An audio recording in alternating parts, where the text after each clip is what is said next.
A continuación, escuche el mensaje de la palabra de Dios en su programa Declaración al Día.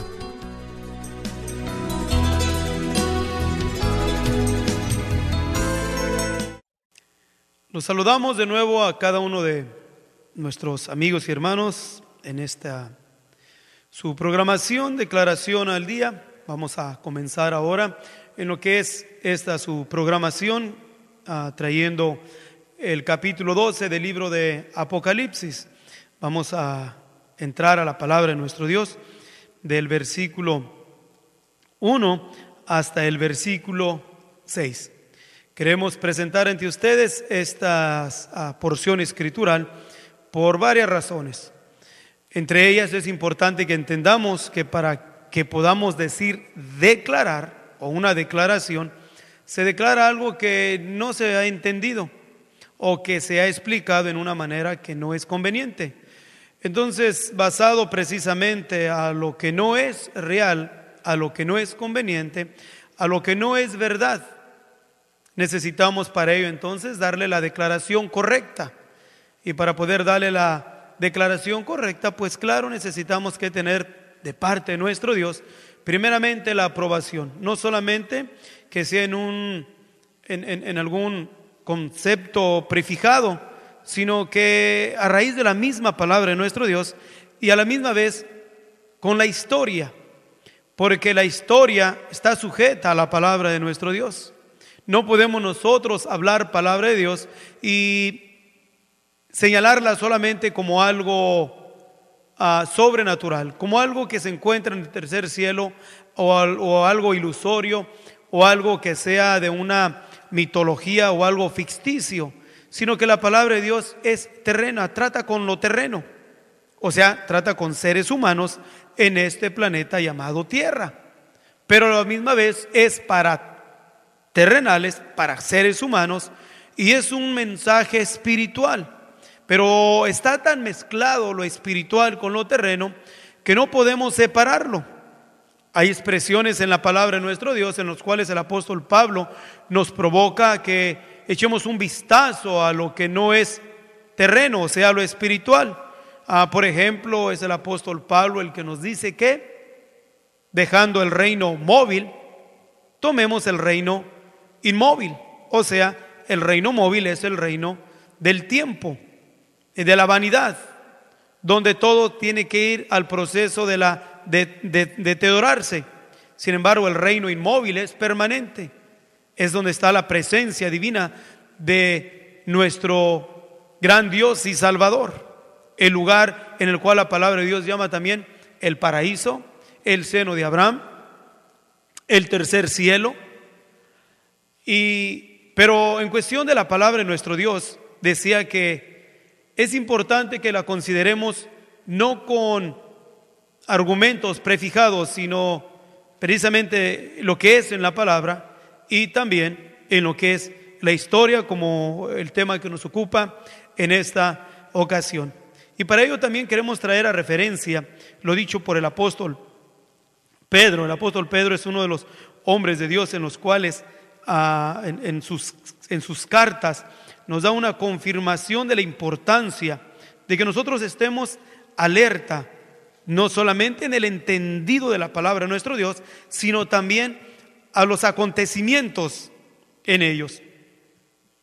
Pedro, el que el Señor lo llamó para darle las llaves de revelaciones, entre paréntesis digo y declaramos que las llaves que el Señor le dio a Pedro no son llaves literales, sino son llaves simbólicas, que es precisamente la primera llave usada por Pedro en el día del Pentecostés para abrir la puerta a la gracia a aquellos que estaban bajo la ley, o sea, al pueblo de Israel, al pueblo judío, al pueblo que vivió por 613 mandamientos de la ley a la gracia, y Pedro fue el que Dios usó para que abriese la puerta o la entrada. Y la segunda llave, porque habla de llaves, la segunda llave la usó en la casa de Cornelio, cuando abrió la puerta a la gracia a los que estábamos sin Dios y sin esperanza, o sea, a los gentiles. Pero este hombre llamado Pedro no solamente le dio que usase a las llaves, pero sino que también hizo declaraciones en las cuales es importante también que nosotros aprendamos de ellas. El apóstol Pedro, en el capítulo 1 de su segunda carta, nos habla así, también, versículo 15: también yo procuraré con diligencia que después de mi fallecimiento vosotros podráis siempre tener memoria de estas cosas, porque no os hemos dado a conocer la potencia y la venida de nuestro Señor Jesucristo, siguiendo fábulas por arte compuestas, sino como habiendo con nuestros propios ojos visto su majestad. Porque él había recibido de Dios Padre honra y gloria, cuando una tal voz fue él enviada de la magnífica gloria: este es el amado Hijo mío, en el cual yo me he agradado. Y nosotros oímos esta voz enviada del cielo, cuando estábamos juntamente con él en el monte santo. Tenemos también la palabra profética más permanente, a la cual hacéis bien de estar atentos como a una antorcha que alumbre en lugar oscuro hasta que el día aclarezca y el lucero de la mañana salga en vuestros corazones. Pedro habla de la afirmación del mensaje señalándose en dos cosas importantes. Primeramente, poniéndose ellos como testigos, porque no nos hemos dado a conocer la potencia y la venida de nuestro Señor Jesucristo siguiendo fábulas por arte compuestas. Y luego se señala a sí mismo, sino como habiendo visto con nuestros propios ojos su majestad, una. Y la segunda es, ¿cuál? En la cual nos dice, tenemos también la palabra profética. Entonces, no podemos nosotros mirar el cumplimiento de la profecía ignorando la historia. Nosotros hablamos de cumplimientos de profecía en historia, porque si ignorásemos la historia, no podríamos mirar nosotros el cumplimiento de la profecía. Entonces, uno y lo otro están mancomunados. Ahora, regresando al tema de esta ocasión, en el capítulo 12 del libro de Apocalipsis, nos dice así: y una grande señal apareció en el cielo, una mujer vestida del sol y la luna debajo de sus pies, y sobre su cabeza una corona de 12 estrellas. Y estando preñada, clamaba con dolores de parto y sufría tormentos por parir. Y fue vista otra señal en el cielo, y he aquí un gran dragón bermejo, que tenía 7 cabezas y 10 cuernos, y en sus cabezas 7 diademas, y su cola arrastraba la tercera parte de las estrellas del cielo, y las echó en tierra. Y el dragón se paró delante de la mujer que estaba para parir, a fin de devorar a su hijo cuando hubiere parido. Y ella parió un hijo varón, el cual había de regir todas las gentes con vara de hierro, y su hijo fue arrebatado para Dios y a su trono. Y la mujer huyó al desierto, donde tiene lugar aparejado de Dios, para que ahí la mantengan 1270 días. 60 días, disculpen. Decía que este tema del capítulo 12 es un tema, podemos decirlo, muy amplio, por cuestión de que hay mucha historia de por medio, en el cual es necesario que también la declaremos.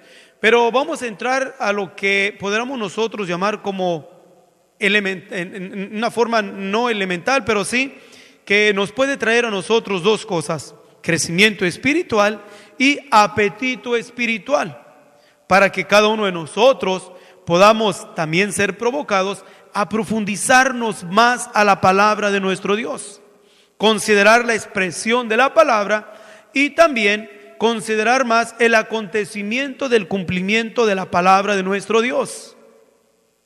Y ese es nuestro propósito en lo que es este su tiempo de declaración al día.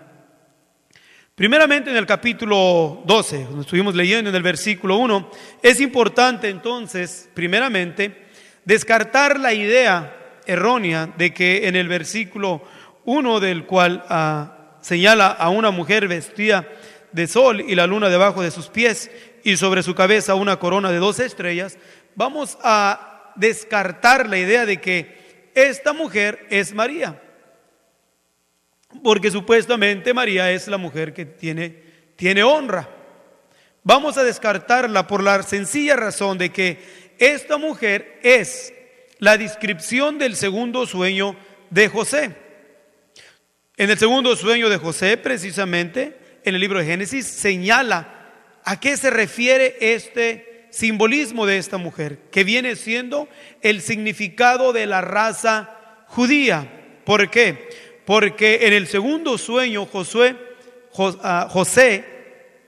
declara el sueño a su padre, y después de que declara el sueño, que 11 estrellas y la luna, el sol, la luna y 11 estrellas se postraban ante él, Jacob no se detuvo a darle una explicación, sino solamente le dijo: ¿qué acaso hemos de venir yo, el sol, tu madre, la luna, tus hermanos, las 11 estrellas y el 12, a inclinarnos delante de ti? Entonces es la descripción de esta mujer, el simbolismo de la raza judía. ¿Por qué? Porque también esta raza judía tiene honra, y esa honra la podemos encontrar cuando Pablo escribe a los romanos hablando de la raza judía.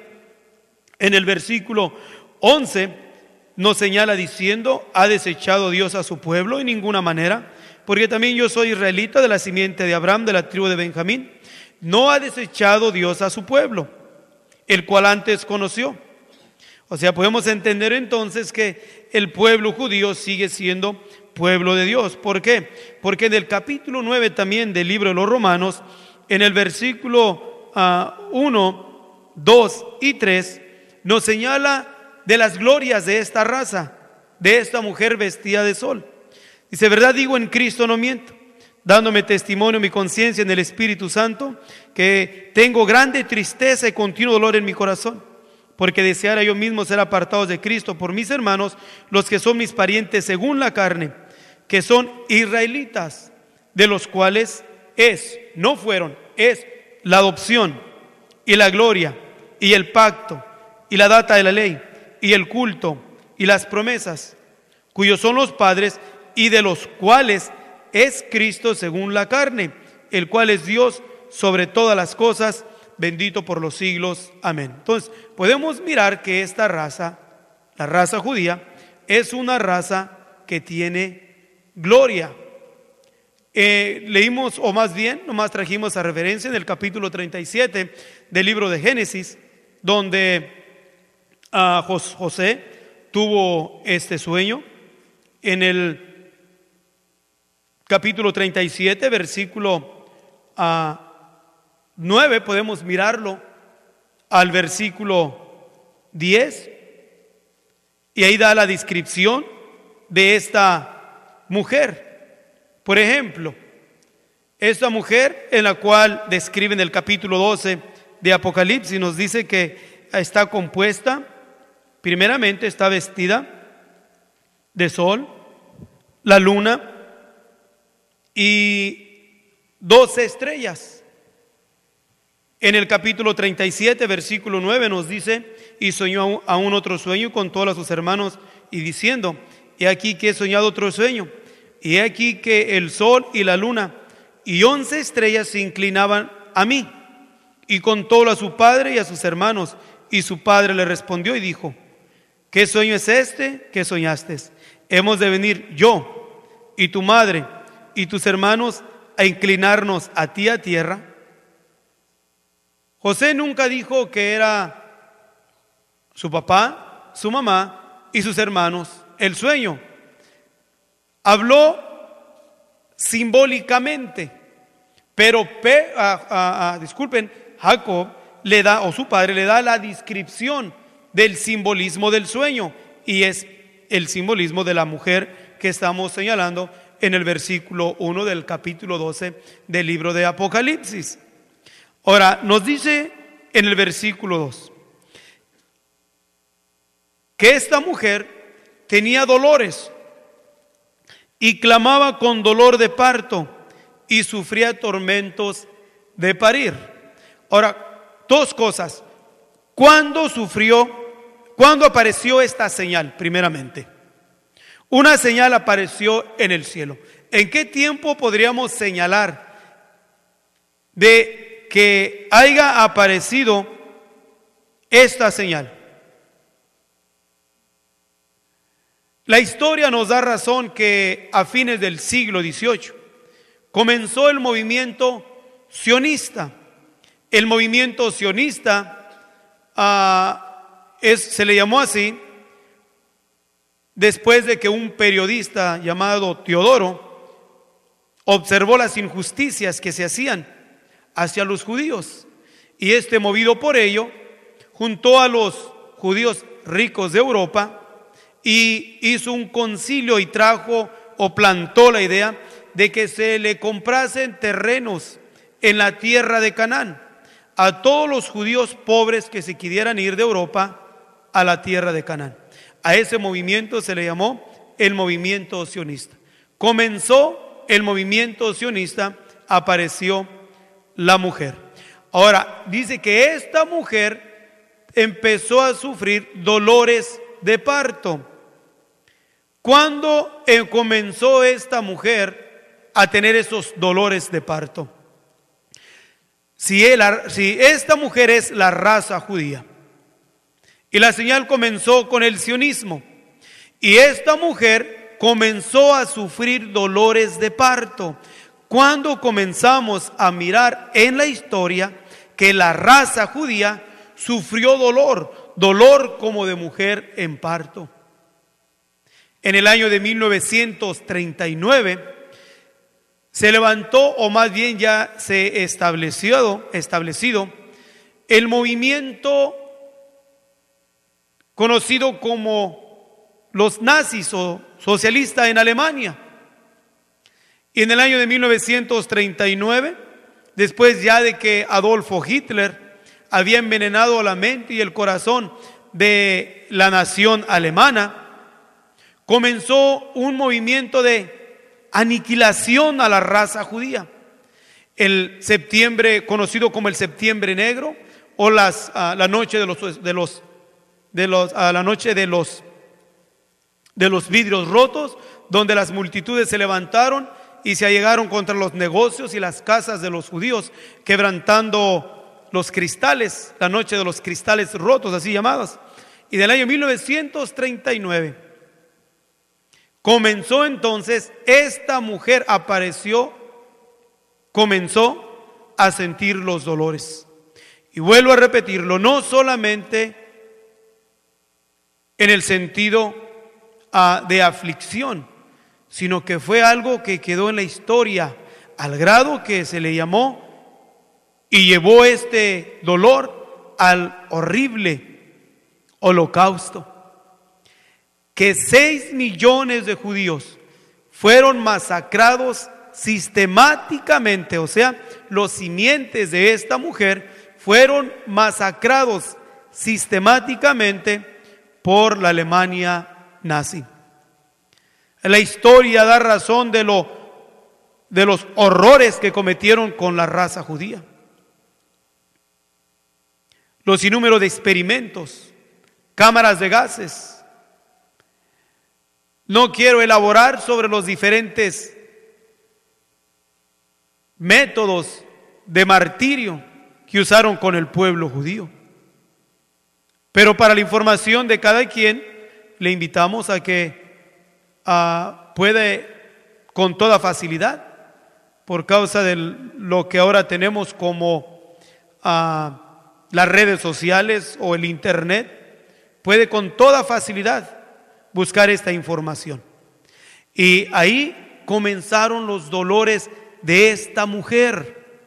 Y los dolores era ¿por qué? Porque como de parto, porque estaba a punto de dar un hijo. La historia nos da razón. Después de que terminó la Segunda Guerra Mundial, del año 1945, ya habían registrado cerca de 6 millones de la raza judía habían sido aniquilados. Pero ¿qué fue lo que surgió de ese dolor?